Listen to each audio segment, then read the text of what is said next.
Yo guys, what's up? Today I want to showcase a new farming strategy. I basically copied a farm from someone else who had a mirror and a lock drop in it, so I thought let's give it a try. What is it? Well, we're farming cemetery. Why? Because first of all, it's in the bottom left atlas area where we get nice currency vaults. Always get like a divine drop in there, but you can also very rarely obviously get something like a lock or a mirror.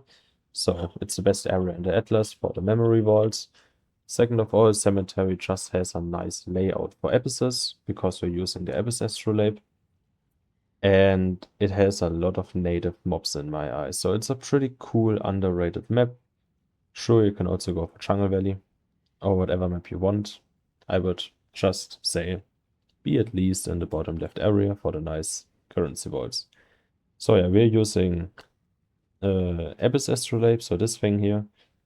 We're using a divination card scry. I'm going for 7 years bad luck. You could also go for Bazaar. I don't know where Bazaar is. It's somewhere up here, I guess. Here. Also pretty cool cards, but these cards are insanely rare, so I don't really think it's worth it, to be honest. What is this farm? Well, it's basically a magic mob farm, I guess. And we are trying to farm currency and divination cards at the same time here with Beyond.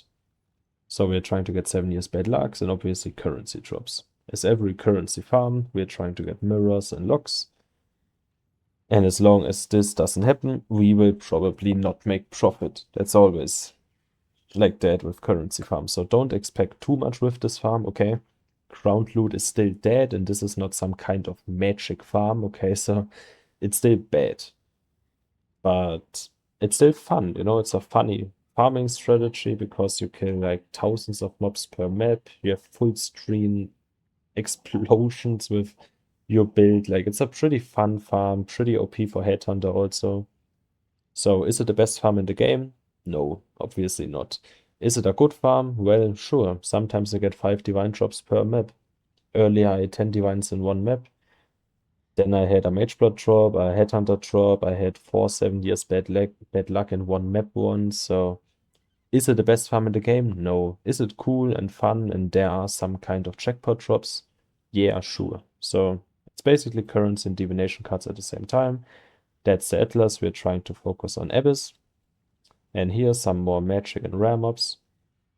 Because we are running plenty scarabs for more divination cards, and the plenty scarabs are also pretty good for currency drops because if you increase them with high pack size maps and bloodline scarabs, they are actually pretty good because they add a lot of fucking mobs, which obviously also drop currency. So plenty scarabs are pretty underrated. They are extremely OP in my eyes. They add a shit ton of mobs on the map. So yeah, 3 plenty, 1 bloodline, and then the last scarab slot is kinda up to you. I go with a Whisker because I feel like Wisps are just... I mean, they got nerfed, but they are still pretty good. I would always use Whisker with any kind of farm I'm doing because it's just a nice scarab. You can go for another plenty scarab if you want to. You can go for like some kind of abyss scarab if you want to. You can go for more magic mobs. Like, I don't care. I'm just using Whisker up. So that's what I'm doing. I also try to go for Bismuth ore because we have a lot of magic mobs and Bismuth ore is basically 50% more loot on the entire map, so that's obviously best in slot. Issue about that is that it's pretty rare. It should be 25% chance to get it, so 1 in 4 maps. In my testing, I got it like once in 10 maps, so that's pretty bad. I don't want to run 9 unchoose maps just to get it once, so I'm not doing it. You can do it if you want to, obviously. Which kind of maps are we running? Well, at least 50% pack size, 100% daily, pretty important, and then 1 currency roll at least, which is 47%. Sometimes you also get like 2 rolls, like here. But at least 50 pack size, at least 1 currency roll, 100% daily, and obviously we'll always have like 100% quantity. I will probably just do 2 maps now, just to showcase the drops. Like I said, it's not really good, don't expect too much. Maybe we're lucky and we get something, but maybe not. Eater of Worlds, Cemetery. Right Atlas, yes, let's go. I'm running this tool, by the way, so it's basically Headhunter for free. At least, I don't know, the bad variant of Headhunter, I guess. You can also put this in a cluster tool, by the way. I don't think it should work, but it does. So you can put it in a cluster tool and it still works. I don't have any notables here though, so I just have it here. What are we doing now? Well, we're basically pushing the boss. There is luckily a Bismuth ore in the map. I mean, that's pretty random. But hey, I take it, I guess. I would also definitely say you have to be pretty tanky.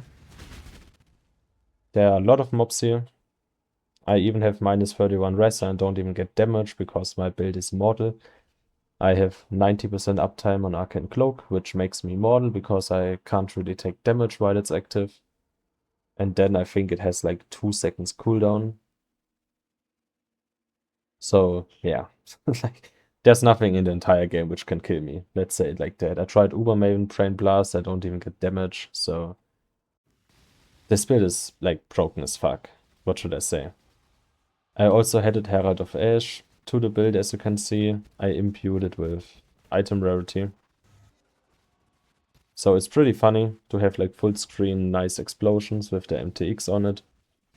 I do lose like 30% of my max mana, which obviously is pretty bad for Arcane Cloak. It's like 500 million less damage. I don't really care, I still have 3 billion DPS, and I still one-tap every Uberboss in the game. But yeah, explosions are pretty good. So yeah, I will just clear the map real quick, show you what I'm doing. We boss rush, we try to get some Quant Altars, obviously. And then we're just killing the Abyssos. That's it. Nothing too crazy.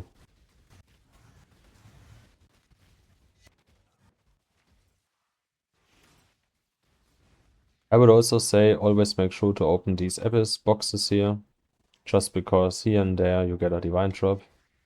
So I wouldn't skip on that, to be honest.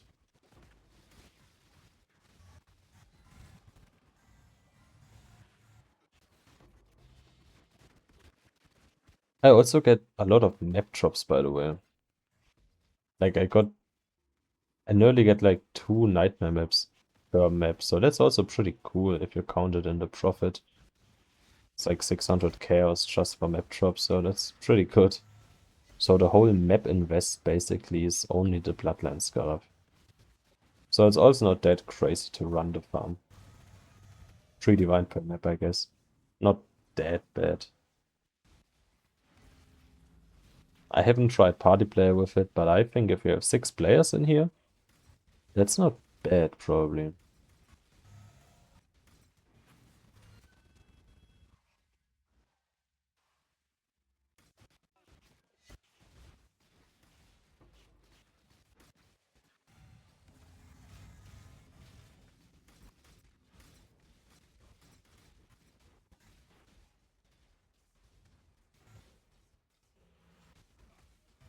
It's also pretty chill, you don't really have to do a lot. I mean, with this build, I don't have to click anything, but I would say as long as you have some kind of explosions, that's a pretty funny farm. Because there are mobs everywhere.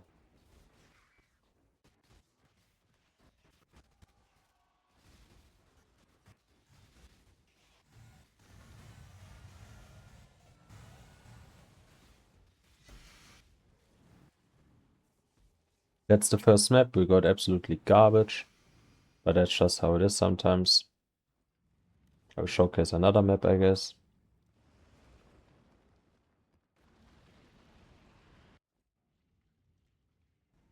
Earlier I did another recording where I got like a 7 years bad luck and 3 divine drops. But something was wrong with the recording, so yeah, that's not the worst farm in the game. But most of the time you just get nothing. That's the thing. But it can be pretty good.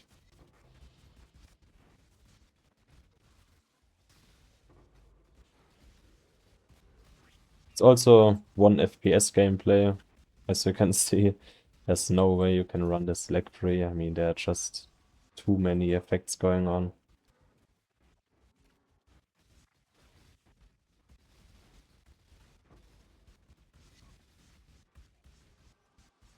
But I would still run Legion probably. I just want to showcase the farm. Legion farm is still the best in the game.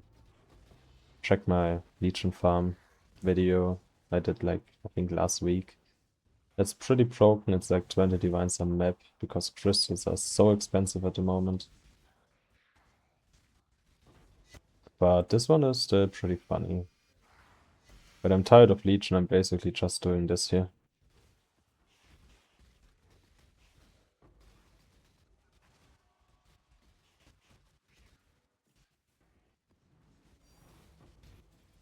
Baldur's box and a divine drop in the Abyss box. I guess that's why we opened them, right?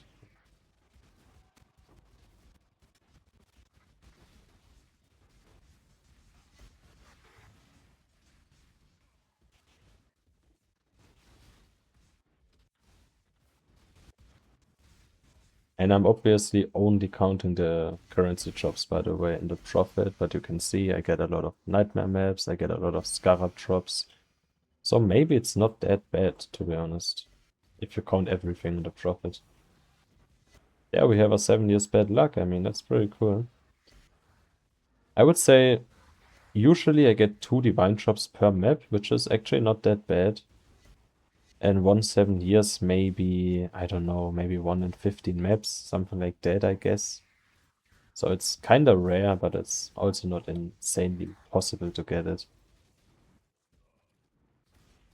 I got 4 in a map once, so it's pretty cool. That's this map, and like I said, the memory vault in the bottom left area. Always get currency. Most of the time there's a divine in there. Of course now there's no divine. But you can also get a lock in here, so it's pretty cool. Astrolabe, Cemetery. I do have one more map, so I will just showcase it, I think. Let's see.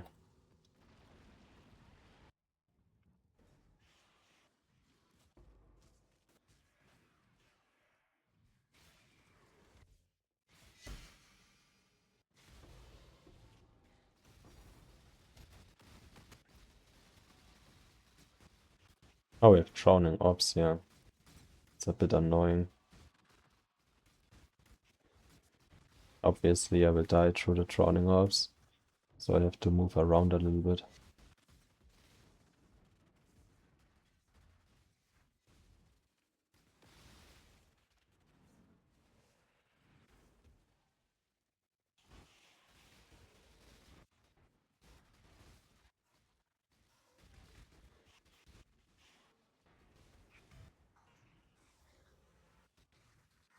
I don't have any data, by the way, for Divination card chisel.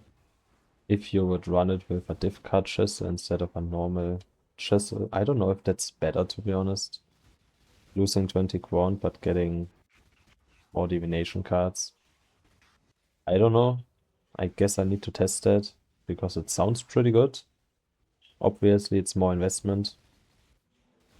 A div card chisel is obviously 1 divine per map more, but I think I will try that. If it's good, I will make a video about it, I guess. Let's see.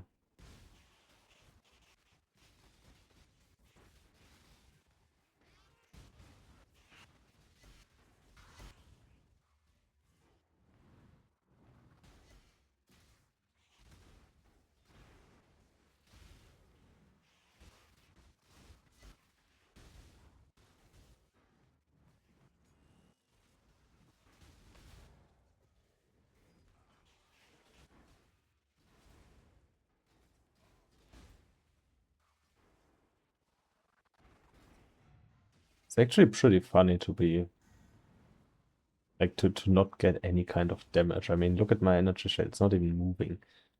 Like there's nothing in this game which could kill me, and it's just so it's kind of boring actually, but yeah, whatever. That's basically the farm. Not too bad, to be honest. I guess that's the usual loot you get per map. Kinda good, kinda cool farm. Not the best one in the game, but pretty cool, pretty different than usual, so yeah. Let me know what you think.